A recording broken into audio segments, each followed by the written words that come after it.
ஆன்மீக கலசம். வாழ்க்கை ஜோதிடர் திரு பி. முகுந்தன் முரளி.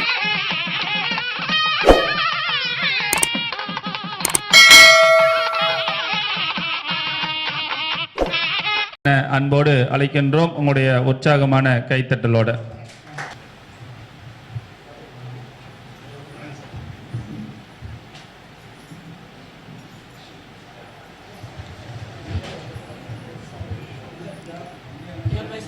குருப்யோ நமக. உலகெல்லாம் உணர்ந்தோதற்கரியவன், நிலா உலாவிய நீர்மேலி வேணியன், அலைகள் சோதியன், அம்பலத்தாடுவான், மலர் சிலம்படி வாழ்த்தி வணங்குவோமே. எல்லாம் வல்ல பிரபஞ்சமூர்த்திகளை ஒரு மனதாக பிரார்த்தனை செய்து எனது உரையை தொடங்க இருக்கின்றேன். இந்த மகரிஷி ஆய்வகத்தின் 2வது மேடை இன்றைய தினம். எனக்கு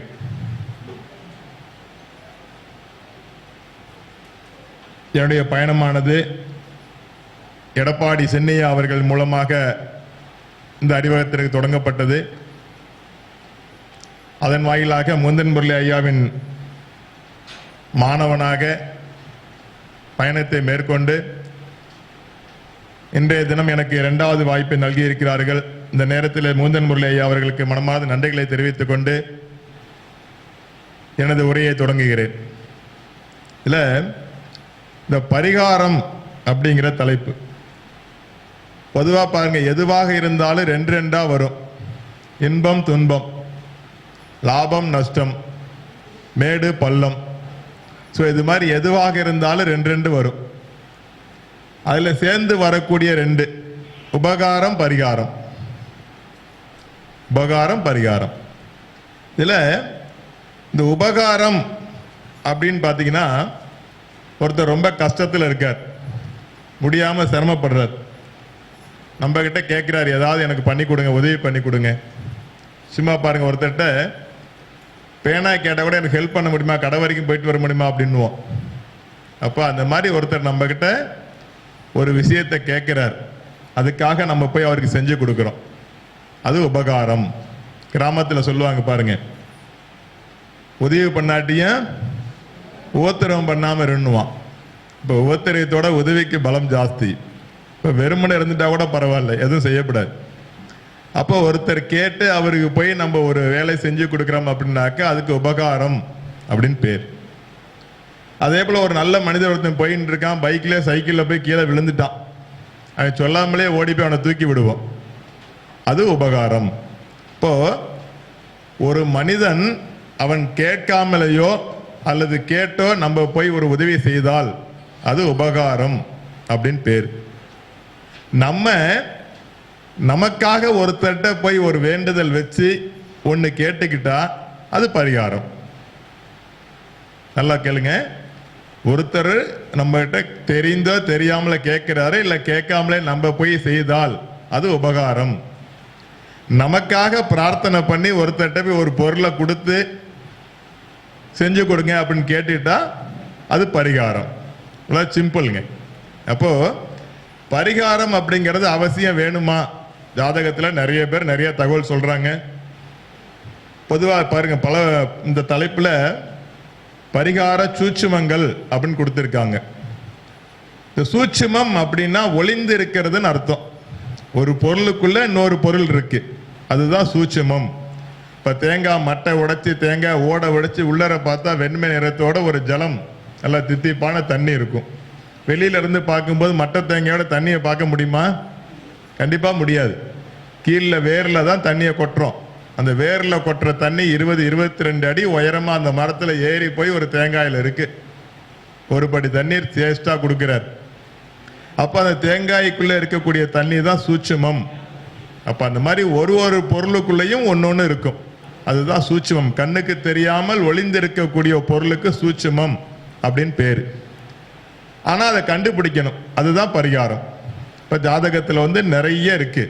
ஸோ ஒரு கிரகங்களுக்கு ஏற்ற மாதிரி ஒரு செயல்பாடுகளுக்கு ஏற்ற மாதிரி பரிகாரங்கள் அப்படின்னு எடுக்கிறோம். ஸோ அப்போ இருக்கக்கூடிய இடத்துல இருக்கிற பொருளையே சுட்டி காட்டுறது தான் பரிகாரம் அப்படிங்கிறாங்க. ஸோ இது எல்லாருக்கும் தெரியாது. ஸோ அப்போ அது எதுக்கு எது தேவை அப்படின்னு எடுத்துக்கிறோம், அதுதான் பரிகாரம். இப்போ நம்ம ஒரு நாளைக்கு சாதாரணமாக எத்தனை நேரம் சாப்பிட்றோங்க? 3 நேரம் சாப்பிட்றோம். ஏன் சாப்பிட்றோம்? கரெக்டாக 10 மணி 8 மணினா காலை டிஃபனுக்கு வயிறு சவுண்டு கொடுக்கும். மதியம் 1:30 மணி 2 மணிக்கு சாப்பிடணும். சாப்பிடாம தவறிட்டா 2:30 மணி ஆயிடுச்சுன்னா வயிறு சத்தம் கொடுக்கும். அப்போ பசி அப்படின்னு ஒன்று வருது. அந்த பசிக்கு பரிகாரம் சாப்பாடு, அவ்வளோதாங்க. ஒரு பசின்னு வந்துருச்சுன்னா அதுக்கு சாப்பாடு தான் பரிகாரம். கரெக்டாக இரவு 9 மணி 10 மணி ஆயிடுது, பேசிக்கிட்டே இருப்போம், கொட்டாய் வந்துக்கிட்டே இருக்கும். என்ன ஆகுங்க? தூங்கணும். இப்போ கொட்டாய் வந்துச்சுன்னா தூக்கம் தான் பரிகாரம், உடம்புக்கு தூக்கம் பரிகாரம். அப்போ ஒரு விஷயத்துக்கும் அந்த பரிகாரம் அப்படிங்கிறது அந்த விஷயத்துக்கு பக்கத்திலே இருக்கும். இப்போ பாருங்க, ஒரு 30 சதுரம் வீடு கட்டியிருப்போம். அதுக்கு கதவு எவ்வளோ பெருசு வச்சிருப்பாங்க? அந்த வீட்டுக்கு 3 அடி அகலம் இருக்கும், 6 அடி உயரம் இருக்கும். இவ்வளவுதான் கதவு. அந்த கதவுக்கு தாழ்பால் எவ்வளவு பெருசு இருக்குங்க? 3/4 அடி இல்ல 6 அடி தாழ்பால். அந்த தாழ்பாலுக்கு பூட்டு எவ்வளவு பெருசு இருக்குங்க? ஒரு கை அகலம். அதுக்கு சாவி ஒரு விரல்லையும் பாதி. பாருங்க, 30 சதுரம் பில்டிங்க்கு 3 இன்ச்சில் சாவி. அப்ப அந்த 30 ஸ்கொயர் ஃபீட்ல இருக்கக்கூடிய வீட்டை போய் உள்ள பார்க்கணும்னா 3 இன்ச்சு சாவி தேவை. இப்போ எவ்வளோ சின்ன விஷயம் பாருங்க. இப்போ ஒரு விஷயத்துக்கும் பரிகாரம் அப்படிங்கிறது அது பக்கத்திலே இருக்கு. அது நம்ம தெரிஞ்சுக்கிறதுக்கு டைம் எடுத்துக்கணும், அவ்வளோதாங்க. வேற ஒன்றும் கிடையாது, சிம்பிள் விஷயம். அப்போ இதே போல தான் ஜாதகத்திலையும் இப்போ நமக்கு என்ன நடக்குது ஒரு பரிகாரம் சொல்கிறோமோ அதே போல ஜாதகத்திலையும் அதுதான் பரிகாரம். அப்போ ஒரு விஷயம் எடுக்கிறோம், ஒரு பாவகம் கெட்டு போச்சு, அந்த பாவகத்துக்கு எந்த கிரகத்தை ஆக்டிவேட் பண்ணணும், அதுக்கு என்ன பரிகாரம், அவ்வளோதான். அப்போ ஒரு மனிதன் நம்ம கிட்ட ஜாதகத்தை எடுத்துட்டு வரும்போது நம்மளை முழுமையா நம்பி வருவான். ஸோ இவர்கிட்ட போனால் கரெக்டாக தகவல் சொல்லுவார் அப்படின்னு. அப்போ அவருக்கு ஏற்ற தகவலை அந்த ஜாதகத்துக்கு கிரகத்துக்கு உண்டான மாதிரி கரெக்டான பரிகாரத்தை சொல்லணும். அப்படி சொல்லி அவன் செஞ்சுட்டானா அந்த பார்ட்டிக்கு சக்சஸ் ஆயிடுச்சுன்னு வச்சுக்கோங்க, அவனுக்கு 100% திருப்தி. அவரு நம்மகிட்ட ஃபோன் பண்ணி அண்ணா நீங்க சொன்னீங்க நான் செஞ்சு முடிஞ்சிருச்சுங்க எனக்கு அப்படின்னா நமக்கு 200% சந்தோஷம். ஏன்னா ஒரு மனிதனையோ ஒரு குடும்பத்தையோ சந்தோஷப்படுத்தின திருப்தி நமக்கு. அப்ப நம்ம என்ன பண்றோம்னா எடுக்கக்கூடிய பரிகாரத்தை ரொம்ப அழகா சிம்பிளா ஈஸியா எடுத்துட்டேன்னு சொன்னாக்கா நிறைய காரியங்கள் கடன்னு சக்சஸ் பண்ணலாம் அப்படிங்கிறாங்க. ஸோ அதுதான் பரிகார சூட்சுமங்கள் அப்படின்னு விதி. அப்போ அந்த பரிகாரம் அப்படிங்கிறது கோவிலில் இருந்து ஜாதக வரைந்திலும் குடும்ப வரைந்திலும் ஈஸியா அழகா எடுக்கணுமா. ஒரு மனிதனை போய் 48 நாள் விளக்கு போடுங்க அப்படின்னு சொல்லப்படாது, நிச்சயமா செய்ய மாட்டான். ஜாதகத்தை பார்க்குறீங்க, கிரகம் சரியில்லை, ஒரு அம்மன் கோயிலுக்கு போய் 48 நாள் விளக்கு போடுங்கன்னா தலையை ஆட்டிட்டு போயிடுவான். வீட்டுக்கு போய் 2வது நாள் சாமி எங்கள் ஆத்துக்காரி தூரம் ஆகிட்டா கோயிலுக்கு போகலாமா வேணாமா அப்படின்வான். வேண்டாம் 1 வாரம் கழிச்சு போடான்னுவோம். 1 வாரம் ஆன உடனே அண்ணா பொண்ணு வயசுக்கு வந்துட்டா சாமி 3 மாதம் கோயிலுக்கு போகக்கூடாதுன்னு சொல்கிறாங்களே வாஸ்தவமா அப்படின்வான். அப்போ அந்த 48 நாள் விளக்கு போடுங்கன்னு சொல்றது நம்ம ஜாதகப்படி நாள் கடத்துறது. அப்போ அவனுக்கு 2 மாதம் நேரம் சரியில்லை, அதனால 48 நாள் விளக்கு போடுங்கன்னு சொல்கிறோம். இப்போ 48 நாள் சாமியை மட்டும் பார்த்துட்டு இருந்தானா மற்ற காரியத்தில் போய் தலையீடு பண்ண மாட்டான். அப்போ பிரச்சனைகள் குறையும் அப்படிங்கிறதுக்காக விளக்கு போட சொல்கிறோம். அப்போ கண்டிப்பாக அவனுக்கு கிரகம் சரியில்லைங்கிறப்ப அந்த கிரகம் அவனை விளக்கு போட விடாது. அப்போ அவனுக்கு அதுக்கு ஏற்ற மாதிரி சிம்பிளாக ஒரு பரிகாரம் சொல்லணும், அது வீட்டில் இருந்தே செய்கிற மாதிரி சொல்லணும். இப்போ என்ன பண்ணுனாக்கா ஒரு கிரகம் சூரியனால அவனுக்கு நேரம் சரியில்லைன்னா டெய்லி உங்கள் அப்பாவை குளிப்பாட்டி விடுறான்னு சொல்லுங்க, சிம்பிள். இல்லை உங்கள் அப்பாவுக்கு டெய்லி ஒரு ஸ்வீட் வாங்கி வாயில் ஊட்டி விடுன்னு சொல்லுங்க, அவ்வளோதான். அப்போ சூரியன் ஆட்டோமேட்டிக்காக அவனுக்கு ஆக்டிவ் ஆகிடும். அவ்வளவுதான் பரிகாரம். இப்போ ஒரு விஷயங்கள் எடுக்கும் பொழுது அந்தந்த விஷயங்களுக்கு பக்கத்திலேயே பரிகாரங்கள் அப்படிங்கிறது இருக்கும். இப்போ பாருங்க, ஒரு குழந்தை முதலாக கருவில் உற்பத்தி ஆகுது. முதல் கரு உற்பத்தி ஆகும் பொழுது அந்த குழந்தை நமக்கு கன்ஃபார்ம் ஆயிடுச்சுன்னு சொன்னாக்கா அந்த குழந்தை பிரம்மதேவனால் உருவாக்கப்பட்டது. அது சம்பிரதாயம். அப்போ உடனே குலதெய்வம் கோயிலில் போய் ஒரு தீபத்தை போட்டு பிரம்மதேவனுக்கு ஒரு நமஸ்காரம் பண்ணிடணும். 10 மாதம் குழந்தை நல்லா வளரணும்னு சொல்லி. அடுத்து 5வது மாதம் 7வது மாதம் அந்த குழந்தைக்கு வளகாப்பு அல்லது சீமந்தம் அப்படின்னு ஒரு காரியம் பண்ணுவோம் இல்லையா? இது 2வது புருஷாத்ம தத்துவங்கள் அப்படின்னு பேர். இதில் முதல்ல குழந்தை உற்பத்தி ஆன உடனே குலதெய்வத்துக்கு ஒரு பிரார்த்தனை. அடுத்து 5வது மாதம் 7வது மாதம் சீமந்தம் வளகாப்பு அப்படின்னு சொல்லி ஒரு பிரார்த்தனை. அடுத்தபடியாக குழந்தை டெலிவரி ஆகி 9 நாள் 11 நாள் 15 நாளையில் அந்த குழந்தைக்கு நாமகரணம் பெயர் சூட்டு விழான்னு வைப்போம். ஸோ இது எல்லா தர்மத்திலையும் உண்டு, எல்லா சமுதாயத்திலும் உண்டு. ஞானஸ்தானம் பண்ணுவாங்க. ஸோ அப்போ நம்ம பெயர் சூட்டு விழா நாமகரணம் அப்படி பண்ணுறோம். அடுத்து குழந்தைக்கு கரெக்டாக 3 மாதம் பிறந்து 3 மாதம் ஆன உடனே அந்த குழந்தைக்கு பெயர் சூட்டாக வச்சு 3 மாதத்துலேருந்து 3 வயசுக்குள்ளர கண்டிப்பாக தாய் மாமாவை கூப்பிட்டு குலதெய்வங்களில் போய் முடியெடுத்து காது குத்துவோம். ஸோ இது ஒரு புருஷாத்மம். அடுத்து 1 வயசு அல்லது 11 மாதத்துக்குள்ளர அந்த குழந்தைய நேராக குருவாயூர் அழைச்சிட்டு போய் சுவாமிக்கு ஒரு அர்ச்சனையை பண்ணி அந்த குருவாயூர் பெருமாள் சாப்பிட்ட பிரசாதத்தை குழந்தைக்கு ஊட்டி விடுவாங்க. முதலாக சாதம் ஊட்டுதல், அதுதான் ஃபர்ஸ்ட் குழந்தைக்கு. அடுத்து குழந்தைக்கு கரெக்டாக 5 வயசு ஆகும்போது நெல்லிலேயோ அல்லது அரிசியிலேயோ வித்யாரம்பம் படிப்பை சொல்லி கொடுப்பாங்க. ஆ போடுவாங்க. இப்போ எல்லா பிரைவேட் ஸ்கூல்லையும் பண்ணிட்டு இருக்காங்க, பெரிய ஃப்ளெக்ஸ் வச்சு. அந்த காலத்துல எல்லாம் மணல்ல கொட்டி எழுத சொன்னாங்க. ஸோ அது வித்யாரம்பம் அப்படின்னு ஆரம்பம். அடுத்தபடியாக குழந்தைக்கு கரெக்டாக 11 வயசு ஆகும் பொழுது அந்த குழந்தை வயசுக்கு வந்துட்டதாக ஐதீகம். பையனா இருந்தாலும் சரி பொண்ணா இருந்தாலும் சரி. பொண்ணுக்கு மட்டும்தான் நம்ம சடங்கு பண்றோம். பையனுக்கு எப்போ மீசை முளைக்க தொடங்கிடுத்தோ அப்போ பையன் ஏஜுக்கு வந்துட்டான்னு அர்த்தம். அப்போ அந்த காலகட்டத்தில் அவனை குலதெய்வம் கோயிலுக்கு கூட்டிட்டு போய் ஒரு பூஜை பண்ணி கூட்டிட்டு வரணும். இல்லைன்னா அவன் பேரில் ஒரு ஆயுஷோமம் அப்படின்னு பண்ணணுமா. பண்ணுன்னா அந்த 12 வயசு வரைக்கும் அந்த குழந்தைக்கு பாலகன் அப்படின்னு பேரு. 12 வயசுக்கு மேலதான் அந்த பாலகத்தன்மை அப்படிங்கிறது மாறும். அப்போதான் குரல் உடைஞ்சு மாறும். ஸோ அப்போ ஒரு பூஜை. அடுத்தபடியாக அவனுக்கு கல்யாண காரியங்கள் பண்ணும்போது அது ஒரு புருஷாத்ம தத்துவம் அப்படிங்கிறான். அந்த கல்யாண காரியம் ஆன உடனே அவனுக்கு குழந்தை பாக்கியம். அடுத்தபடியாக 60 வயசு முடிஞ்ச உடனே சஷ்டி அப்த பூர்த்தி. 70 வயசு தொடங்கும் போது பீமரத சாந்தி.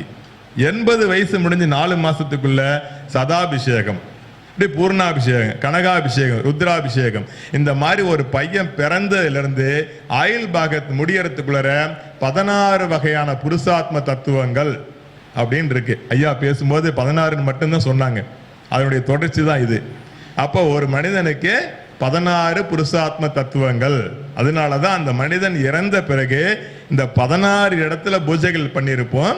இறந்து 16 நாள் காரியம். இப்ப எல்லாம் அவசர உலகத்துல 3ஆம் நாளே பண்ணிடுறாங்க. இப்ப இறந்ததிலிருந்து 16 நாள் ஆகும் பொழுது அப்பதான் காரியம் பண்ணணும்னு விதி. ஏன்னா இறந்த ஆத்மாவானது இறந்த தினத்தன்னைக்கு மேலோகத்துல போய் ஐடென்டிஃபிகேஷன் பண்ணிட்டு உடனே கீழே பூமிக்கு வந்துடும். பூமியில நம்ம இல்லைன்னு நினைச்சுட்டு இருப்போம், அந்த ஆத்மா வாசல் படியிலேயே காத்துக்கிட்டு இருக்குமா. அவர் சொன்ன அந்த கருட புராணத்தில் இதெல்லாம் இருக்கு. அப்போ அந்த ஆத்மா 16 நாளைக்கு பிறகுதான் மேலோகத்துக்கு பயணம் செய்யறதுக்கு வாய்ப்பு. 16 நாளைக்கு பூமியில தான் இருப்பாங்க. அதனாலதான் 16 நாள் காரியம் பண்ணணும்னு விதி. நம்ம 7ஆம் நாளே பண்ணிட்டாலும் அந்த ஆத்மா 16ஆம் நாள் தான் மேலே போக ஆரம்பிக்கும். அப்போ இந்த பிறந்ததிலிருந்து இறக்கும் வரைக்கும் 16 புருஷாத்ம தத்துவங்களா ஒரு காரியங்கள் பண்றோம் இல்லையா. அந்த 16 நாள் பரிகாரம். அந்த 16 நாளும் அவருக்கு பிண்ட தர்ப்பணம் பண்ணிட்டா இந்த தோஷம் அதில் நிவர்த்தி. இப்போ சப்போஸ் அந்த 16 நாள் பரிகார பிண்ட தர்ப்பணம் பண்ணலைன்னா அடுத்து வரக்கூடிய ஜாதகங்களுக்கு அந்த பித்திரு தோஷங்கிறது வந்துடும். ஸோ அவ நம்ம எதை செய்ய தவறுறோமோ அந்த தோஷம் ஜாதகத்துக்கு வரும். அப்படி வந்துருச்சுன்னா அந்த தோஷத்துக்கு நம்ம நிவர்த்தி கொடுக்கணும். இதுதான் ஜாதகம், இதுதான் பரிகாரம் அப்படிங்கிறாங்க. ஸோ அந்த வகையில் பாருங்க, ஒரு விஷயமே கிட்டையே இருக்கும், நம்ம தெரிஞ்சுக்கணும், அவ்வளவுதான். இந்த பிச்சை எடுக்கிறது அப்படிங்கிறது கொஞ்சம் மொஸ்ட் தான். அவனுக்கு கேட்டு நம்ம கொடுக்கலன்னா அது அதை விட ஒஸ்ட். பிச்சை எடுக்கிறது அப்படிங்கிறது கர்மா. அவன் நம்ம கிட்ட கேட்டு நம்ம அவனுக்கு கொடுக்கலன்னு வச்சுக்கோங்க, அது பெரிய கர்மா. இப்போ ஏதாவது ஒன்று கொடுத்துடணும். இது மாதிரி ஒரு ஊரில் ஒரு பிச்சைக்காரன், அவர் கொஞ்சம் டீசெண்டான ஒரு நபர். எங்கேயும் கடைக்கோ வீட்டுக்கோ யாருக்கிட்டையும் தேடி போய் பிச்சை கேட்க மாட்டான். ஒரு ஊரில் நல்ல கார்னரான ஒரு இடம், அந்த இடத்துல நின்றுக்குவான். போகிறவங்க வரவங்க தானாக காசு போட்டு போவாங்க. ஸோ அந்த மாதிரி ஒரு பிச்சைக்காரன் யாருக்கிட்டையும் வாயை திறந்து கேட்க மாட்டான். ஒரே இடத்துல தான் டெய்லி நிற்பான். அவனுக்குன்னு ஒரு கால்குலேஷன், காலையில் சரியாக 7 மணிக்கு வந்துடுவான், 11:30 மணிக்கு போயிடுவான், எங்கே போவான்னு தெரியாது. சாயந்தரம் 4 மணிக்கு வந்துடுவான், 7 மணி வரைக்கும் நிற்பான் அதே இடத்துல, காசு வாங்கிட்டே இருப்பான். இதுதான் அவருடைய வேலை. இது யார் சொல்றான்னா விவேகானந்தர் சொல்றார். இது மாதிரி இருந்தவன் ஒரு காலகட்டத்தில் இறந்து போயிட்டான். ஸோ அப்போ அங்கே இருந்த மக்கள்லாம் அவனை அடையாளமே சொன்னாங்க. யாராவது ஃபோன் பண்ணி, எப்பா எங்கப்பா இருக்க, இப்போ அந்த ஒரு பிச்சைக்காரன் நிற்பான்ல, அதுலேருந்து 3வது கடையில் நிற்கிறேன் அப்படின்னா அவன் பேரோட அடையாளமே ஆகி போயிடுது. அந்த இடத்துக்கு பிச்சைக்காரன் மொக்குன்னு பேர் வந்துருச்சுன்னு வச்சுக்கோங்க. அப்படி ஒரு அடையாளம். ஒரு காலகட்டத்தில் அவன் இறந்து போயிட்டான். அப்போ அங்கே இருந்த மக்கள் எல்லாரும் சேர்ந்து அவனுக்கு ஒரு சிலை வச்சிடலாம், எல்லாருக்கும் வைக்கிறாங்க, இவனுக்கு ஒரு சிலை வச்சிருவோமேன்னு சொல்லி ஒரு ஆசை. ஆளு கொஞ்சம் காசு கலெக்ஷன் பண்ணி ஒரு சிலை, வெண்கல சிலை செஞ்சுட்டாங்க. அவன் உயரத்துக்கு அவன் எப்படி திருவோட கையில் வச்சுட்டு குனிஞ்சு நின்னானோ அதே மாடல் லேஸில் ஒரு சிலை செஞ்சாச்சு. செஞ்சு சிலையை பிரதிஷ்டை பண்ணுறதுக்கு குழி பறிக்கிறாங்க. நல்ல ஹைட்டு, அந்த சிலையை கொஞ்சம் உயரமாக வைக்கணும். ஒரு 5 ஆட்கள் உட்காந்து குழியை பறிச்சுட்டே இருக்கான். ஒருத்தன் குழிக்கு அடியில் இருக்கான், ஒருத்தன் பாதி குழியில் இருக்கான், 2 பேரும் மேலே இருக்கான் மண்ணை வாங்கி போட. குழி போயிட்டே இருந்துச்சு, திடீர்னு மண் மேலே வரல. மேலே இருக்க 2 பேர் சத்தம் போடுறான், எங்கடா தட்டை காணுமேன்னு. கீழே இருக்கவன் ஏன் மண்ணை அனுப்பிச்சுள்ளேன்னா, அவன் கிடப்பாரியை போடும்போது ஒரு சத்தம் கேட்டுச்சு. பார்த்தா அங்கே ஒரு புதையல் பானை இருக்கு, அடியில் புதையல் பானை. இதை மேலே சொல்லலாமா வேணாமான்னு அவருக்கு சந்தேகம்.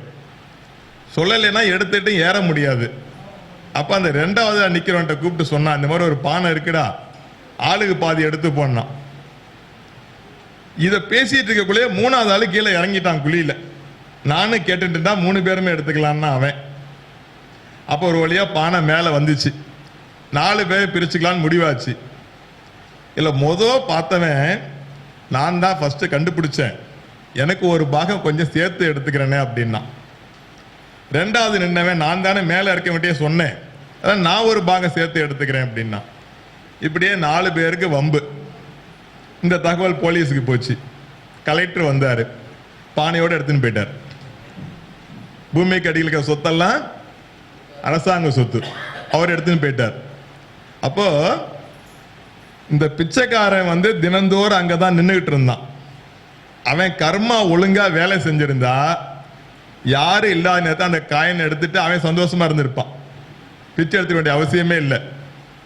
இல்லை குளிப்பறிச்சவன் 4 பேர் ஒழுங்கா இருந்து அவன் கர்மா ஒழுங்கா வேலை செஞ்சிருந்தா 4 பேர் எடுத்துட்டு குளிப்பறிக்க வேலைக்கே போக வேண்டியதில்லை. அவன் 2 பேர் கர்மாவும் வேலை செய்யல, அரசாங்கம் எடுத்துட்டு போயிடுச்சு. அப்போ அந்த இடம் இருக்கு இல்லையா, பர்டிகுலர் அந்த சிலை வைக்கக்கூடிய இடம் இருக்கு இல்லையா, ஒரு இடத்துக்கும் ஒரு விலங்கினங்களுக்கும் ஒரு மரத்துக்கும் ஜாதகம் எழுதலாம். முத ஒரு நல்ல நாள் பார்த்து ஒரு மரத்தை நட்டு வச்சிங்கன்னா அந்த மரத்துக்கு ஜாதகம் குறிக்கலாம், ஃபர்ஸ்ட் கிளாஸை குறிக்கலாம்.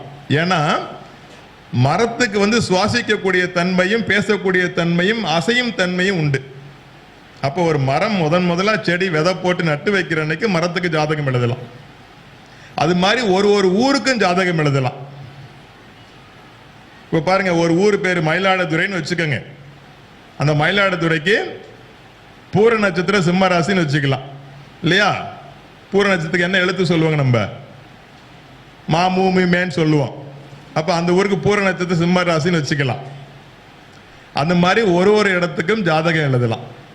அப்ப இந்த பிச்சைக்காரன் நின்ன ஊருக்கு ஜாதகம் எழுதி அந்த ஜாதகத்தை பார்த்தா சூரியனும் சுக்கிரனும் 6ஆம் இடத்துல இருக்காங்க. அப்ப சுக்கிரன்லாம் வரக்கூடிய புதையல் எல்லாம் அரசு எடுத்துட்டு போயிடுச்சு.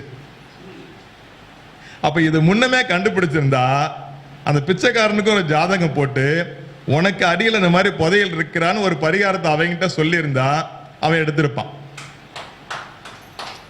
இல்ல இந்த 4 பேரு போய் எங்கேன்னு ஜாதகம் பார்த்து உனக்கு புதையல் யோகம் இருக்குடா, நீ தோண்டும் போது உனக்கு கிடைக்குன்னு யாராவது ஒரு ஜோதிடர் அந்த 4 பேருக்கு சொல்லி இருந்து அவன் பரிகாரம் செஞ்சிருந்தானா அந்த 4 பேரும் புதையல் அனுபவிச்சிருப்பான். அப்போ ஒரு ஜாதகத்துக்கு வரும் பொழுது கூடுமான வரைக்கும் நம்மளால் முடிந்த பரிகாரத்தை கரெக்டா சொல்லிட்டா அவன் அதை அனுபவிச்சிருவான், இல்லைன்னா வீணா போயிடும். அப்ப எப்படி பார்த்தாலும் ஒரு பரிகாரமும் அது பக்கத்திலே இருக்கும்.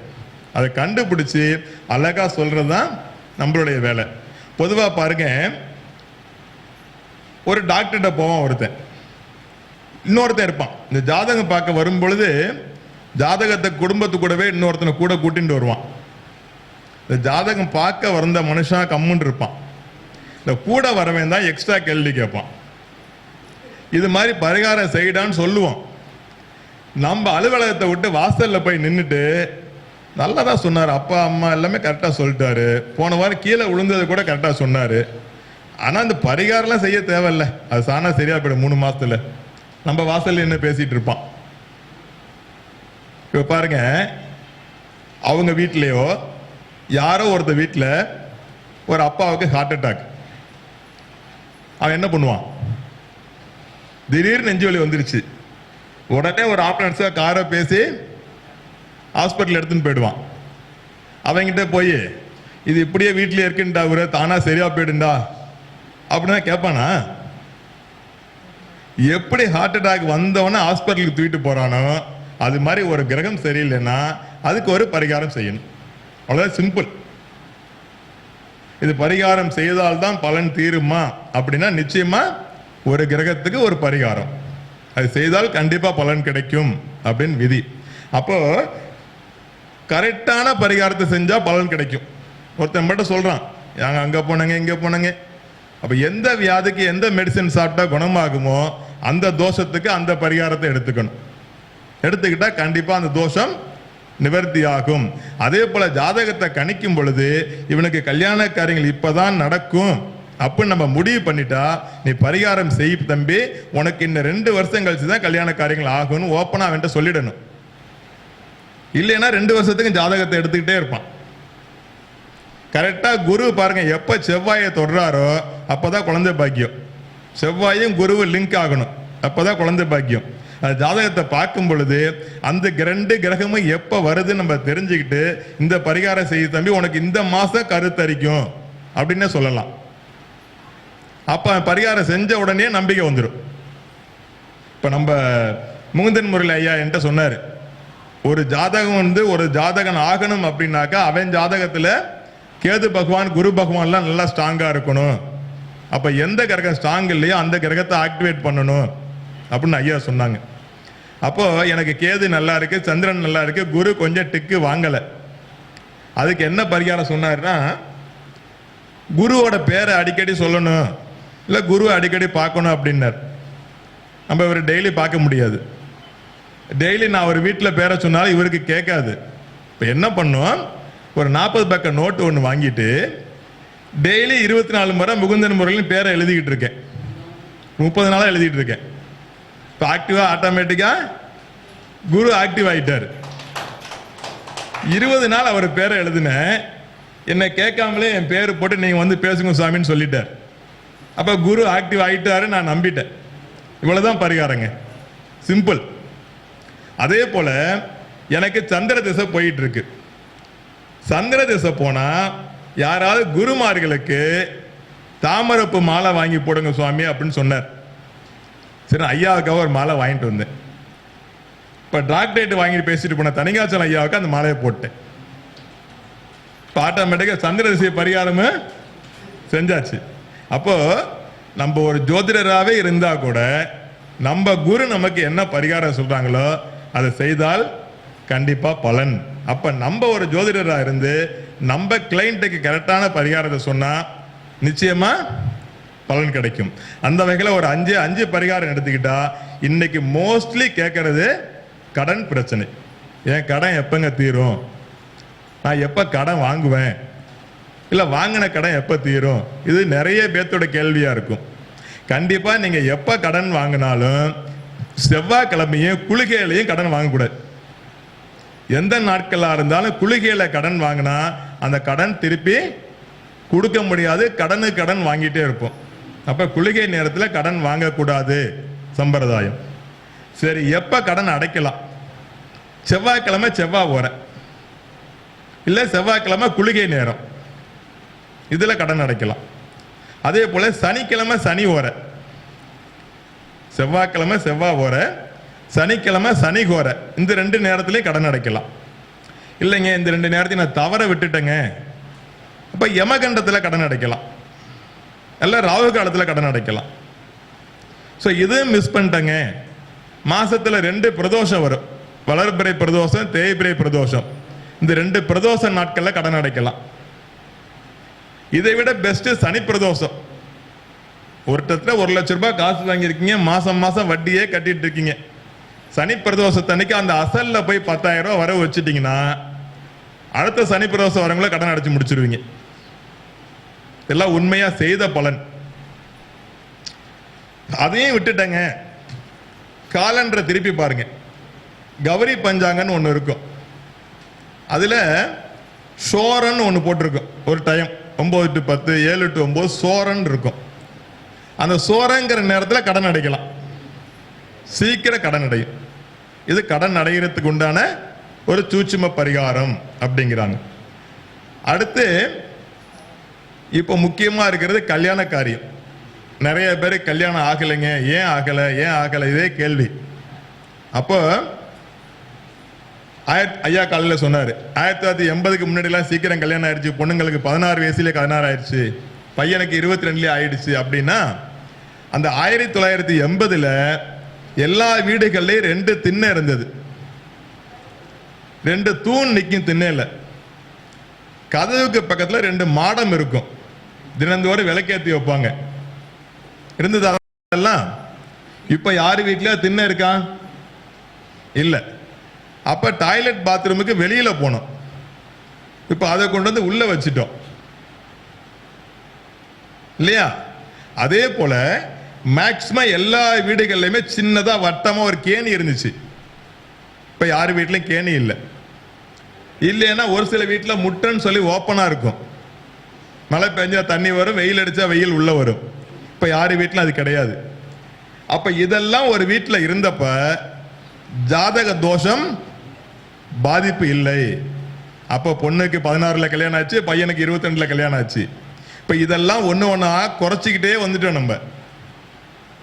அப்போ மண்பானையில் சமைச்சிட்டு இருந்தோம், இப்போ பைக்கில் வந்து கொடுத்துட்டு போகிறான். ஃபோன் பண்ணால் பைக்கில் சுடு தண்ணியை பைக்கில் வந்து கொடுத்துட்டு போகிறான். இப்போ இந்த மாதிரி காரியங்களை நம்ம மாற்ற குழந்தைகளுடைய வாழ்க்கை தரம் மாறிக்கிட்டே இருக்கு.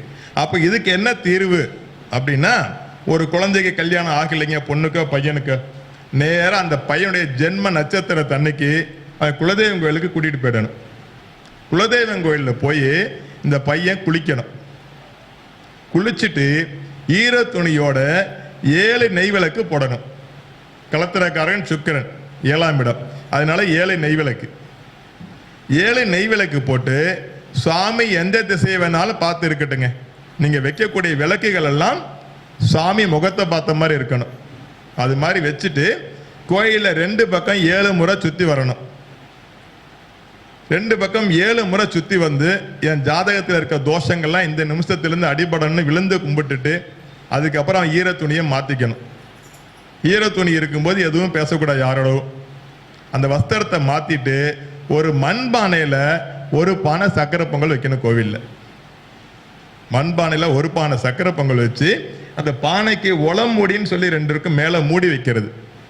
அது ஒன்று வாங்கிட்டு போய் அந்த பொங்கல் கிண்டுறதுக்கு கூட அகப்பதான் வாங்கிக்கணும், கரண்டி போடக்கூடாது. ஸோ அது மாதிரி பொங்கல் வச்சு பொங்கல் எடுத்து அம்பாளுக்கு நைவேத்தியம் பண்ணி சுவாமிக்கு நைவேத்தியம் பண்ணி வெறும் மல்லிகைப்பூவிலேயே மாலை போடணும். தேங்காய் பழ சிறப்பு வைக்கணும். இந்த பொங்கல் எடுத்து வச்சு நைவேத்தியம் பண்ணணும். நீங்கள் பொங்கல் வைத்த அடுப்பில் நெருப்பு இருக்கும், அந்த நெருப்பு எல்லாத்தையும் அள்ளி சாம்பிராணி போடணும். நம்ம உழைப்பால் வந்த நெருப்பு அது, அதை எடுத்து சாம்பிராணி போடணும். அந்த மாதிரி போடும் பொழுது சுவாமிகிட்ட பிரார்த்தனை பண்ணுனா, குலதெய்வம் அப்படிங்கிறது நம்ம குடும்பத்தில் இறந்த முன்னோர்கள் தான் நம்ம குலதெய்வம். அப்போ குலதெய்வம் கோயிலில் போய் ஒரு பையன் நின்று வருத்தப்பட்டு ஒரு விஷயத்தை கேட்குறான்னு சொன்னால் நிச்சயமா அப்பா தாத்தா பாட்டா பூட்டன் செஞ்சு கொடுப்பாங்க. அப்போ அந்த இறந்த ஆத்மாக்கள் எல்லாமே குலதெய்வத்துக்கு மேலே தான் இருக்குமா.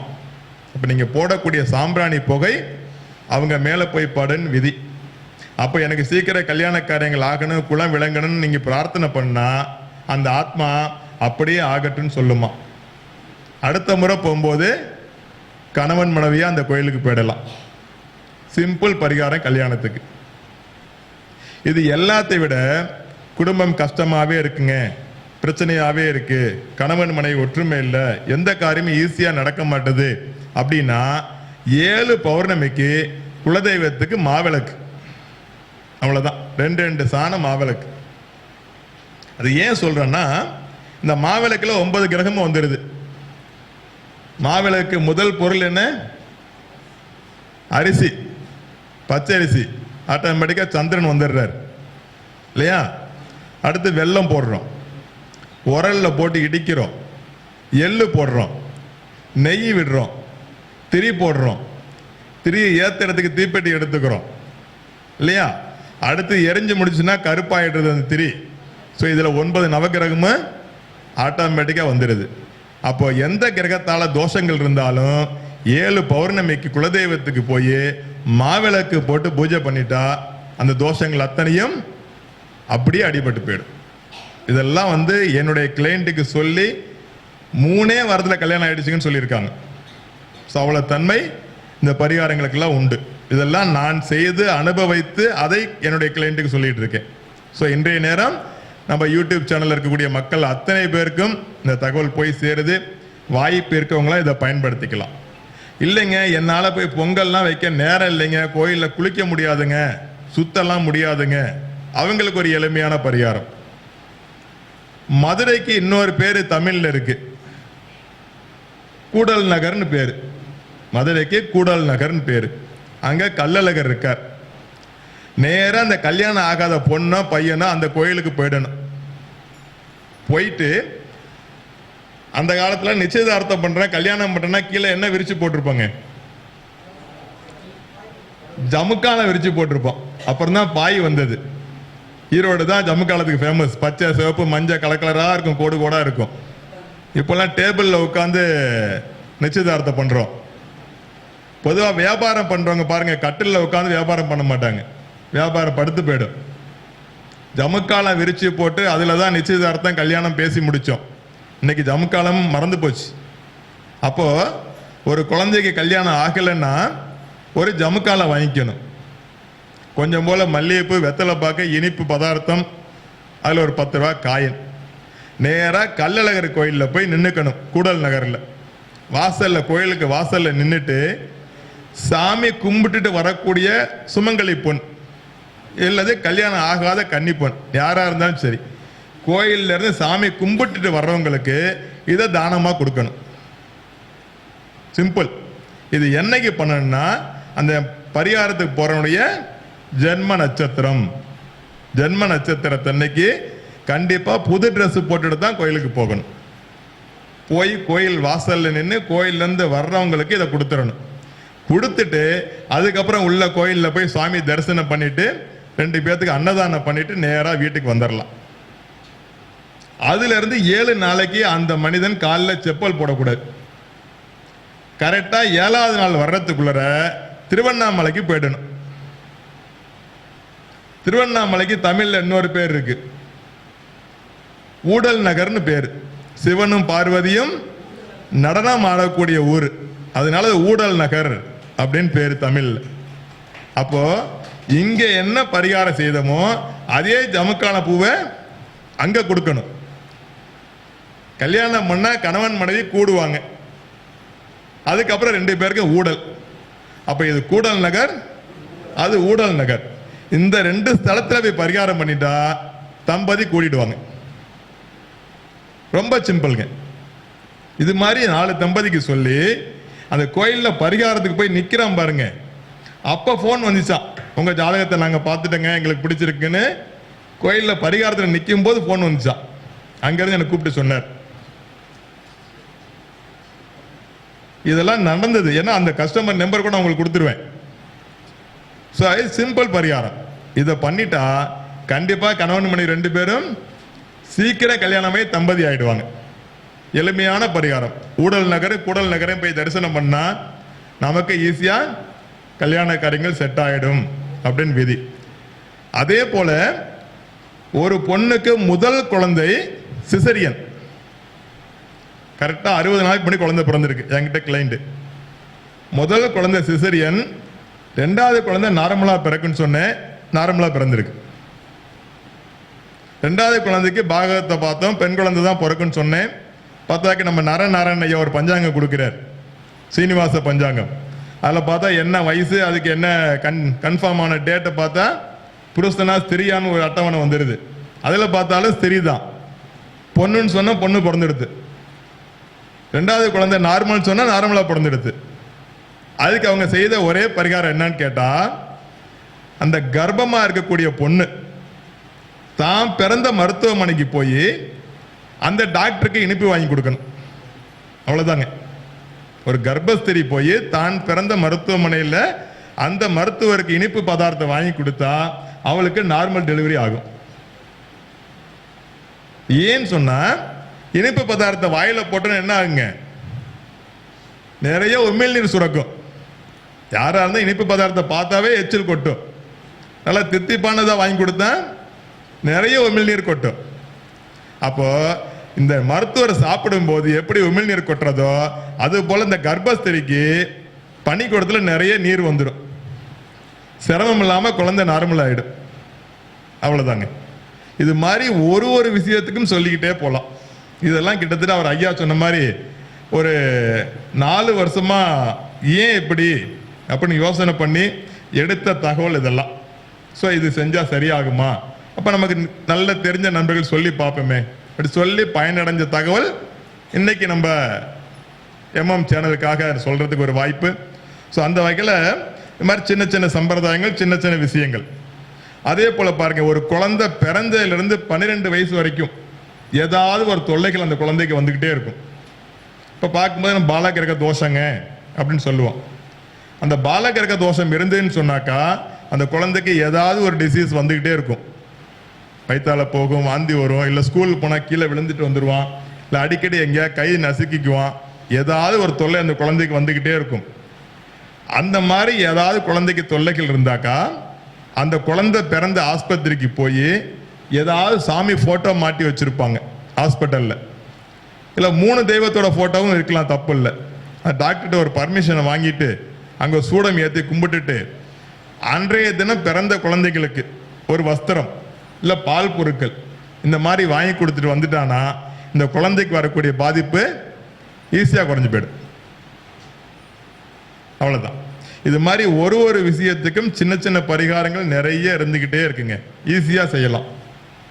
அதே போல் யாருக்காவது வயசானவங்க ஒரு 60 வயசுக்கு பிறகு ரொம்ப உடம்பு முடியலைங்க, அடிக்கடி ஹாஸ்பிட்டல் போயிட்டே இருக்குங்க அப்படின்னா எரும மாட்டுக்கு அகத்திக்கீரை வாங்கி கொடுக்கணும். அவருக்கு ஆரோக்கியம் சரியா போயிடும். இல்லை அந்த 2 வீலரில் அடிக்கடி போய் விழுந்துட்டான்னு வச்சுக்கோங்க, அவனும் அதே பரிகாரம் தான். இதை செஞ்சுட்டா ஈஸியாக போயிடும். அதே போல் இந்த பூமி, நிலம், வீடு, வாசல்ல எனக்கு அமையவே இல்லைங்க, எவ்வளவோ முயற்சி எடுக்கிறேன், எனக்கு வீடு வாசல் அமைய மாட்டுது அப்படின்னு யார் நினைக்கிறாங்களோ அவங்க என்ன பண்ணணும், என்னைக்குமே கடத்தெருவில் போய் நெருப்பட்டி வாங்கக்கூடாது. வீடு வாசல் சொத்து சுகம் யாருக்கு அமைய மாட்டேங்குதோ அவங்க கடத்தெருக்கல்ல போய் நெருப்பட்டி வாங்கக்கூடாது. நெருப்பட்டி யாருக்கும் ஓசு கொடுக்கக்கூடாது. நெருப்பட்டி யாருக்கும் எடுத்து கூட கொடுக்கக்கூடாது. அந்த மாதிரி செஞ்சுட்டா அவனுக்கு வீடு அமைஞ்சிடும். இல்லைங்க இன்னும் கொஞ்சம் சிறப்பாக ஏதாவது சொல்லுங்க அப்படின்னா, இந்த டீ கடையில் பாருங்க தாமிரத்தில் செய்த பாய்லர் இருக்கும். இப்போ எல்லாம் சில்வர் பாய்லருக்கு வந்துருச்சு. தாமிர பாய்லர் செஞ்ச டீ கடை எங்கே இருக்குன்னு பாருங்க. செவ்வாய்க்கிழமைக்கு செவ்வாய் ஓரையில் போய் அந்த டீ கடைக்கிட்ட நின்று ஒரு டீ வாங்கி குடிங்க. டீ வாங்கி குடிச்சிக்கிட்டு ஒரு இட சம்பந்தமா வீடு சம்பந்தமாவா அந்த பார்ட்டிகிட்ட பேசுங்க, அந்த இடம் வீடு உடனே அமைஞ்சிடும். அப்ப அங்க செவ்வாய் ஆக்டிவேட் ஆகிறார். ஒரு ஜாதகம் பார்க்கும்போது 1, 4, 5, 7, 9, 11, 12 இதெல்லாம் ஜோதிடருக்கு மட்டும்தான் தெரியணும். வரக்கூடிய கிளைண்ட்டுக்கு தெரிய வேண்டிய அவசியம் இல்லை. நம்ம எல்லாம் கணக்கு போட்டு பார்த்துக்கிறோம், எந்தெந்த கிரகம் எங்க இருக்குன்னு பார்க்குறோம், அது என்ன பண்ண போகுதுன்னு பார்க்குறோம். அவங்கிட்ட வந்து ஃபுல் பிளாங்கா அவன் என்ன லாங்குவேஜ்லேருந்து வர்றான், கிராமத்துலேருந்து வரானா டவுன்ல இருந்து வரானா, அவங்களுக்கு ஏற்ற மாதிரி நம்ம தகவலை சொல்லணும். அவங்ககிட்ட போய் நீச்சம் ஆகி போச்சுங்க, உச்சம் ஆகி போச்சுங்க, திரிகோணத்தில் இருக்குங்க, மாரகாதி இதெல்லாம் கிளைண்ட்ல சொல்லவே கூடாது. அவன் குழம்பிடுவான். அழகா வந்தோடனே உன் தாத்தா சொத்து உனக்கு கிடைக்காது, கோர்ட்ல கேஸ் இருக்கு, அது வராது, விட்டுருன்னா போயிடுவான். அப்ப எது அந்த கஸ்டமருக்கு தேவை அதை மட்டும் சொல்லிடணும். கடன் வந்தோன்னே எல்லாத்தையும் ஒப்பிச்சுட்டு வேற என்ன சந்தேகம் கேளுப்பான்னு சொன்னா எல்லாம் சொல்லிட்டீங்க சாமின்றான். அவ்வளவுதான். அழகா டாக்டர்கிட்ட போய் உடம்பு முடியல போன உடனே டாக்டர் வந்து என்ன பண்ணுதுன்னு கேட்பார். இவன் பண்ற வியாதியை சொன்னதுக்கு அப்புறம் ECG, blood test, urine test எல்லாம் எடுப்பார். எக்ஸ்ரே முதற்கொண்டு பார்த்துட்டு அப்புறம் தான் வைத்தியத்தை தொடங்குவார் இல்லையா? நம்ம கிட்ட ஒரு 4 பக்கம் நோட்டை கொண்டு வந்து கொடுத்துட்டு, அது இப்போ வரக்கூடிய ஆட்கள் பிட் நோட்டீஸ் மாதிரி ஒரே ஒரு சீட் எடுத்துட்டு வரான். அதை கொண்டு வந்து கொடுத்துட்டு கம்முன்னு உட்காந்துருப்பான். வீட்டில இருந்தே கொஞ்சம் போல ஃபெவிகால் சாப்பிட்டு வந்த மாதிரி. நம்ம கிட்ட கொடுக்கறது 200, ஹாஸ்பிட்டலில் கொடுக்கறது 2 லட்சம். 2 லட்ச ரூபா செலவு பண்ற இடத்துல இவன் போய் எல்லாம் சொல்லுவான், சாப்பிட்டா ஜீரணம் ஆகலைங்க, வயிறு பிரச்சனையா இருக்குங்க, தலை சுத்துதுங்க, வாந்தி வர மாதிரி இருக்குங்க, இவ்வளவு விஷயத்தையும் சொல்லி அதுக்கு டாக்டர் எல்லா டெஸ்டும் எடுத்து, டாக்டரை குறை சொல்லலை, பட் இது நடக்கிறது நடப்பு. இதெல்லாம் முடிச்சு அதன் பிறகுதான் அவர் வைத்தியம் அப்படிங்கிறத தொடங்குவார். ஆனா நம்ம கிட்ட நோட்டை கொடுத்த உடனே எல்லாம் நம்மளா சொல்லணும்னு நினைப்பான். அப்படியே உட்கார்ந்துருப்பான். கேட்டாலும் பதில் சொல்ல மாட்டான். ஏதாவது கேட்டா நீங்க சொல்லுங்க பார்க்க சொல்றேங்க, இப்படியே உட்கார்ந்துருப்பான். அப்போ டாக்டர்கிட்ட போய் உடம்புக்கு அவ்வளவு விஷயங்கள் கேட்டு தெரிஞ்சுக்கக்கூடிய ஒரு மனிதர், ஒரு குடும்பத்துல கஷ்டமா இருக்கு, எனக்கு தேவையா இருக்குனாக்கா ஜோதிடர்கிட்ட வந்து எனக்கு இந்த கஷ்டங்க, இதுக்கு என்ன சொல்யூஷன் கேட்டே வாங்கிக்கலாம். அது நம்ம தான் கண்டுபிடிச்சு சொல்லணும் அப்படின்னு ஒரு விதி. அதுக்கும் நமக்கு வாய்ப்பு இருக்கு. ஒரு கிரகத்தை பார்த்தோன்னே நம்ம படித்த படிப்பை வச்சு அந்தந்த கிரகங்களுக்கு ஏற்ற பலனை ஈஸியா சொல்லிடுறோம். ஸோ அந்த மாதிரி ஒரு கிரகத்திற்கு உண்டான பலன்களை எடுக்கும் பொழுது ஈஸியா அந்தந்த கிரகத்துக்கு ஏற்ற பரிகாரம் அந்த கிரகத்துக்கு பக்கத்திலே இருக்கு. அழகா ஒரு ஜாதகத்தை பாருங்க.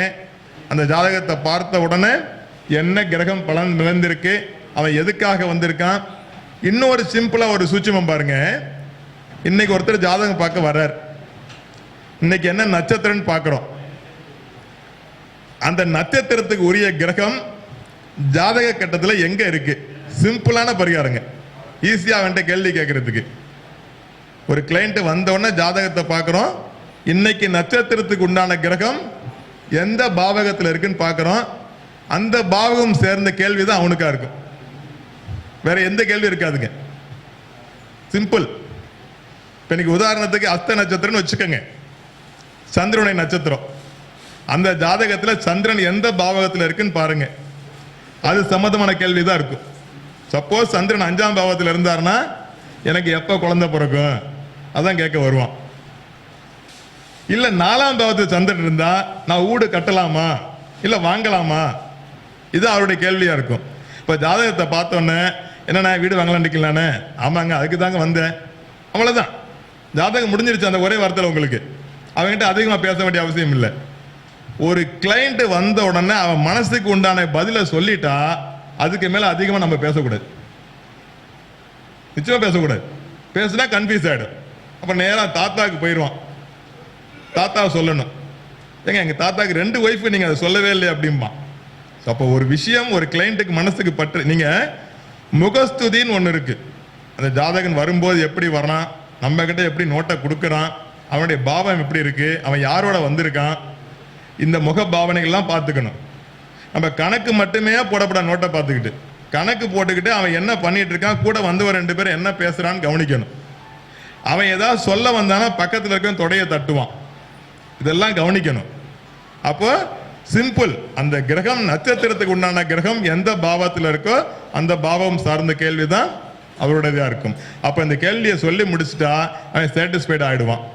வேற என்ன சந்தேகம் கேட்டா அவன் கேட்கிற சந்தேகத்துக்கு பதில சொல்லிட்டு உடனே நோட்டை மூடி கையில கொடுத்து சந்தோஷமா வீட்டை எழுதிட்டு 10 இடத்தவ வா தம்பின்னு கொடுத்துடணும். அதுக்கு மேல நம்ம தோட்டை திறந்து பார்க்க கூடாது. வேற ஏதாவது கேள்வி கேட்டானா ஒரு நாள்ல இதை ஒன்ன முடி அடுத்து பார்த்துக்கலாம். ஏன்னா 1 மணி நேரம் பேசி 200 ரூபா வாங்கக்கூடாது. 1 மணி நேரம் ஒரு கிளைண்ட்ல பேசி 200 வாங்கக்கூடாது. 20 நிமிஷம் பேசி 2000 வாங்கலாம். நல்லா புரிஞ்சுக்குங்க. நம்ம செய்யக்கூடிய ஒரு தர்மம் அவனுடைய கர்மாக்கள்ல நம்ம வாங்கிட்டு இருக்கோம். ஒருத்தனுக்கு செவ்வாய் சரியில்லை, செவ்வாய் ஆக்டிவேட் பண்றான், ராகு சரியில்லை, ராகு ஆக்டிவேட் பண்றான், போய் பரிகாரம் செய்யறான்னு சொல்றான், அவன் செஞ்சுட்டான், அவன் பலன் அடைஞ்சிட்டான். அப்பதான் கிரகத்தோட தோஷம் நீங்க போயிடுச்சு. அது யாருக்கு வந்துச்சுங்க? நம்ம தான் சொல்லியிருக்கோம். அப்ப அந்த கர்மா நமக்கு வந்திருக்கு. அப்ப அந்த கர்மாவை போக்கணும்னா நம்ம யாருக்காவது பண்ணணும். அப்ப அவன்கிட்ட 2 ரூபா வாங்கணும், வாங்கி 1000 ரூபாய் யாருக்காவது செய்யணும். சிம்பிள்ங்க. இப்ப பாருங்க, இந்த முதல் குழந்தை சிசிரனா பிறந்துச்சு, 2வது குழந்தை நார்மலா பிறக்குன்னு சொன்னேன். அந்த பார்ட்டி நேரா தேங்காய் பழ தட்டு வெத்தலை கூட என்னை வந்து பார்த்து 5000 ரூபாய் காசு வச்சு கொடுத்தார். ரொம்ப சந்தோஷம் சாமி அப்படின்னார்.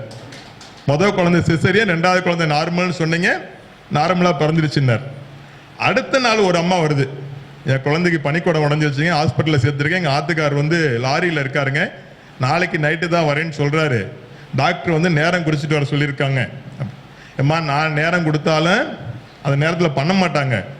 கரெக்டாக 9-10 நம்ம லக்ன நாளையை பார்த்து கொடுத்தா மயக்க மருந்து கொடுக்குற டாக்டர் வரலன்னு சொல்லி வேற தேதி கேட்பான். அதனால் இந்த நட்சத்திரம் நல்லா இருக்கு, நீ பேசிக்கலாம் பண்ணு அப்படின்னு. இல்லைங்க உடனே மருந்துக்கு காசு கட்ட சொல்றாங்க. இந்த முத நாள் கொடுத்த 5000 ரூபாய அந்த அம்மா கையில் கொடுத்துட்டேன். போய் கொடுத்து நீ பணத்தை கட்டி ட்ரீட்மெண்ட் தொடங்க சொல்ல, நாளைக்கு உங்க வீட்டுக்காரர் வந்தோடனே காசு கட்டிக்கிட்டோம். அப்போ நம்ம ஒரு கர்மாவை ஏத்துக்கும் போது அன்னன்னைக்கு அந்த கர்மாவை கரைச்சிடணும். இப்போ ஒரு நாளைக்கு 120 கலோரி தான் சாப்பிடணுமா, அதுக்கு மேலே சாப்பிட்டா கொலஸ்ட்ரால். அப்போ 2 கிலோமீட்டர் நடந்து அன்னைக்கு கலோரியை அன்னைக்கே கரைச்சிடணும். இப்போ இன்னைக்கு ஒரு கர்மாவை நம்ம ஏற்றிக்கிட்டா இன்னைக்கு அந்த கர்மாவை கரைச்சிடணும், சேர்த்துக்கிட்டே போகக்கூடாது. அதனால தான் போன மீட்டிங்லையும் சொன்னேன், இப்பவும் சொல்கிறேன், வருஷம் ஒரு முறையாக கடலில் போய் குளிச்சிடணும், அருவியில் போய் குளிச்சிடணும். இந்த மாதிரி செஞ்சால் நம்ம கர்மா கரைஞ்சி போயிடும். பாருங்க, திருப்பி ஐயா வந்திருக்காங்க. ஐயா, நீங்கள் ஜாதகம் பார்க்கும் பொழுது குரு ஆக்டிவ் ஆகணும், கேது ஆக்டிவ் ஆகணும்னு சொன்னீங்க. எம்எம்சி டிக்கு வாங்காத கிரகத்தை பலப்படுத்துன்னு சொன்னீங்க. என் ஜாதகத்தில் சந்திரன் நல்லா இருக்கு, கேது நல்லா இருக்கு, குரு மட்டும்தான் டிக்கு வாங்கலை, ஒரே டிக்கோட இருக்கு. இப்போ குருவை வந்து நீங்கள் தூக்கி வைக்கணும், குருவோட பேரை சொல்லணும்னு சொன்னீங்க. கடந்த 30 நாளாக உங்கள் பேரை வந்து ஒரு நாளைக்கு 24 முறை ஒரு 40 பக்க நோட்டில் எழுதிட்டு இருக்கேங்க. டெய்லி 24 முறை எழுதிட்டு இருக்கேன், 30 நாளாக எழுதிட்டு இருக்கேன். அதனால தான் என்னை கேட்காம என் பேரை நீங்கள் லிஸ்ட்டில் போட்டு கூப்பிட்டு கால் பண்ணீங்க. அப்போ குரு கண்டிப்பாக ஆக்டிவ் ஆகிட்டான்னு நினச்சிட்டேங்க. அதுபோல் குறுகிய காலம் தான் ஐயாவோட பயணம். எனக்கு குறுகிய காலம். முதல்ல போன மாதம் ஒரு மீட்டிங் கொடுத்தாங்க, இந்த மாதம் ஒரு வாய்ப்பு கொடுத்துருக்காங்க. அடுத்த மாதம் ஸ்ரீலங்கா கூட்டிகிட்டு போகிறாங்க என்னைய. செப்டம்பர் 7ஆம் தேதி ஐயா கூட ஸ்ரீலங்கா பயணம் போடுறேன். கரெக்டாக சந்திர திசை வந்தாக்கா வானுலகத்தை போய் சுற்றி பார்க்கணும்னு விதியான். சந்திரன் தான் மனோகாரகன். இப்போ வெளியில் கூட்டிகிட்டு போவாராம். ஐயா அழகா என்னைய கூட்டிகிட்டு போகிறாங்க சிலோனுக்கு.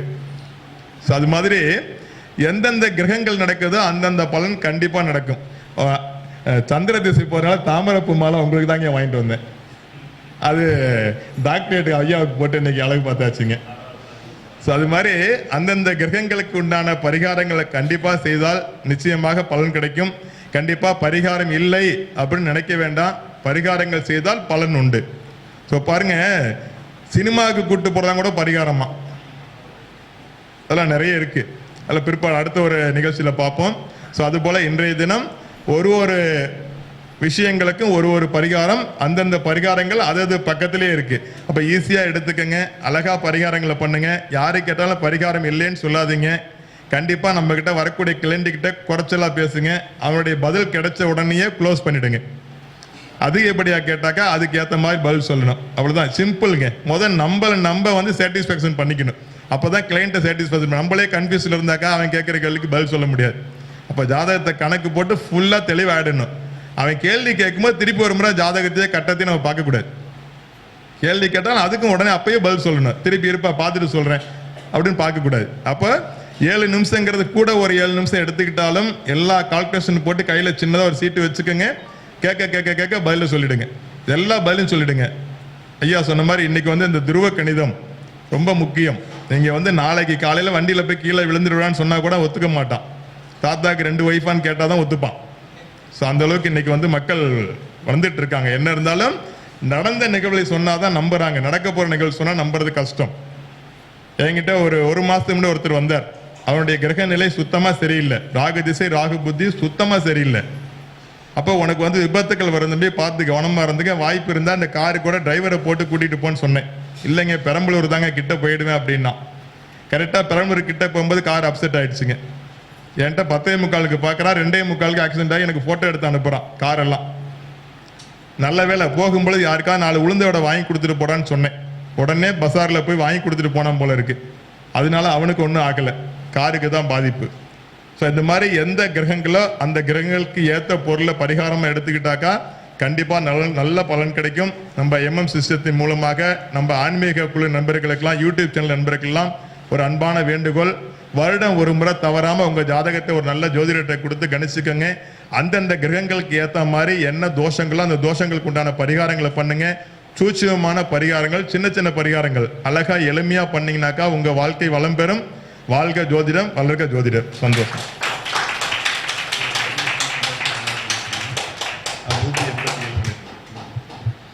நம்முடைய லட்சுமி நாராயண ஐயா அவர்கள் மிக அற்புதமான ஒரு கருத்துகள், அதாவது பரிகாரம்னா என்ன, அது ஜோதிடத்தோடு இணைந்து என்ன பண்ணணும், ஜோதிடர்கள் என்ன பண்ணணும் அப்படின்றதெல்லாம் பகுத்து பிரித்து எடுத்து ரொம்ப அற்புதமான தகவலும் கருத்துக்கள் எல்லாம் கொடுத்தார். அது மட்டும் இல்லை, அவருடைய அனுபவத்தில் நிறைய விஷயத்தில் ஜோதிட பலன் சொல்லி வெற்றி பெற்ற அற்புதமான தகவலும் இந்த இடத்துல பதிவு செய்தார். அப்படியேப்பட்ட நம்முடைய லட்சுமி நாராயண ஐயா அவர்கள் முதல் முறையாக ஐயா அவர்கள் வெளிநாட்டு பயணம், அதுவும் ஸ்ரீலங்கா வராரு. எங்கூட ரொம்ப ஒரு மகிழ்ச்சி, மற்றற்ற மகிழ்ச்சி. ஏன்னா ஒரு ஸ்டூடெண்ட்டை ஒருத்தர் கூட்டிகிட்டு போகிறோம் அப்படின்னாவே அது ஒரு பெரிய ஒரு விஷயம்தான். அது கூட மட்டும் இல்லை, இந்த தமிழ்நாட்டில் மட்டும் இல்லை, உலக நாடுகள் முழுவதுமே அந்த ஐவிஎஃப்ல பார்த்தீங்கன்னா அந்த இலங்கை நடக்கக்கூடிய விருது வழங்கும் விழாவில் நிறைய பேர் நிறைய பேர் கலந்துக்கிறாங்க. அதில் தமிழ்நாட்டில் பார்த்தீங்கன்னா நம்முடைய திண்டுக்கல் சின்ராஜியா, இப்போ நான் சுதா கண்ணன், கிட்டத்தட்ட ஒரு 15 பேர் பக்கமாக அந்த நிகழ்ச்சியில் கலந்துக்கிறாங்க. ஸோ அதில் இங்கே இருக்கிறவங்க, இதை பார்க்குறவங்க யாராவது கலந்துக்கணும் ஐடியா விருப்பம் ஏதாவது இருந்துச்சுன்னா இன்னைக்கு நாளைக்குள்ளே சொல்லுங்கள். ஆல்ரெடி புக்கிங் முடிஞ்சிருச்சு. ஏன்னா செப்டம்பர் 7ஆம் தேதின்றப்ப ஃப்ளைட் சார்ஜ் தான் கொஞ்சம் ஏறிக்கிட்டே இருக்கும். அதனால் அதுக்கு வாய்ப்பு இருக்கிறவங்க யாராவது இருந்தீங்கன்னா கண்டிப்பாக சொல்லுங்கள். அவர்களுக்கு அந்த வாய்ப்புகள் கொடுக்கப்படும் அப்படின்றதையும் இந்த நேரத்தில் தெரிவித்து கொண்டு, இந்த அற்புதமான சிறப்பு உரை ஆற்றிய நம்முடைய லட்சுமி நாராயண ஐயா அவர்களுக்கு நம்முடைய பழனிசாமி ஐயா அவர்கள் சந்திரமாலை அணிவித்து இந்த விழாவிற்கு சிறப்பு அழைப்பாளராக விழா முன்னிலையாக வந்திருக்கக்கூடிய மேடம் அவர்கள் இப்பொழுது பொன்னாடை போட்டி சிறப்பு செய்திருக்கின்றார்கள். உங்களுடைய உற்சாகமான கைத்தட்டலோட.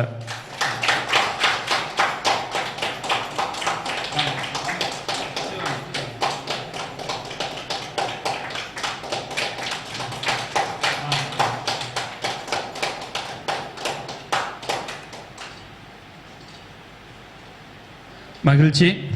அடுத்தது மாலை நிகழ்வுகள். நிறைய பேச்சாளர்கள் பேச இருக்கிறாங்க. மேடம் அவர்கள், ராஜா சங்கர் ஐயா அவர்கள், சௌரிராஜன் ஐயா அவர்கள், சந்திரசேகரன் ஐயா அவர்கள் மற்றும் நானும் இறுதியாக எம்எம் சிஸ்டத்தின் நம்முடைய பாலு என்கின்ற முருகேசன் ஐயா அவர்களும் இந்த நிகழ்ச்சியில் தொடர்ந்து பேச இருக்கிறாங்க. அதனால் ஒரு 15 நிமிடம் அல்லது 20 நிமிடம் சாப்பாட்டுக்கு எடுத்துக்கொள்ளுங்கள். அதற்கு பிறகு நிகழ்ச்சியில் தொடரும். அதுக்கு முன்னாடி ஒரு சின்ன ஒரு அறிவிப்பு.